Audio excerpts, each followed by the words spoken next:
R37 trassasından Жалтай köyüne götüren yol 30 yıldan ziyade düzülmedi. Bu iş yengelederdi transportun gezmesine.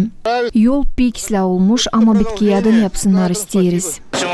Hepsi yolları lazım düzsünler. Niçindiğini hepsi yollar pek prost halda bulunurlar. Pek beğenir. Pek. Ne söyle beğenmeyeceğim açan isteyiş. Pekse. Biliyorum ki. Traktörle çekerdik boşraları. Neyse. Peksiz. Pek hani bekleriz diyelim ta yaşarken bari bütün yolda gezme bir kedin.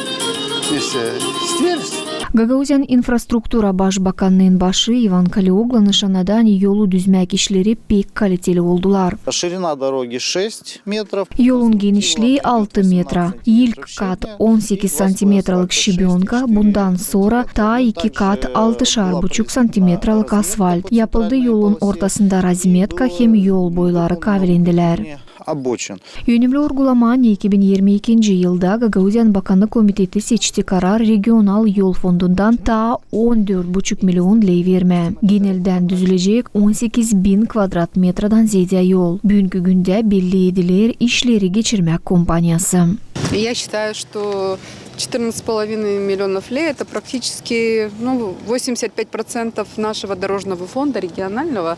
Sayır mani 14,5 milyon lei o Gagauzyan yol fondunun 80%. Biz geçen yıl adadık. Hani bu yolu düzmesi yön plana çıkaracağız. Biz durgunmayacağız da devlet trassasından çıkacağız. Решения были половинчатыми.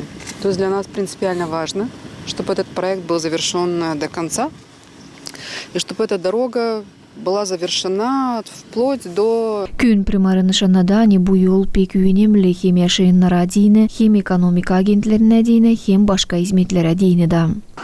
Bizim bu yol düzüldü 70. yıllarda. Ben tutmayayım aklımda ne zaman düzüldü. O tutayım aklımda, yani biz geziyorduk bu yolda. İleriki vakitte yol tayı iyiydi. No, yıldan o hep bozuladı. Onun için pek büyük problema bu yol bizim köye değil. Hani şimdi yapılıyor bu yol, pek insanın göre iyi taraftan bu iş.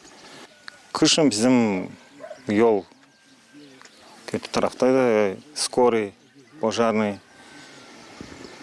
ekonomik agentler istemiyorlar pek gelmediğini, bozarlar arabalarını. Düşünürsen yol yapıldığından ona taşıyın bizim köye gelecekler. Bizim köy iyi tarafa doğru gidecek. Genelden Жалтай köyüne götüren yolun uzunluğu 7 kilometre 200 metre kurar. Bu yıl planlanmış işler başarıldığından gelen yıla kalacak da 2 kilometre yolu düzme. Alena Terzi, Grigoriy Stavilov, Artyom Topal, GRT Haberler.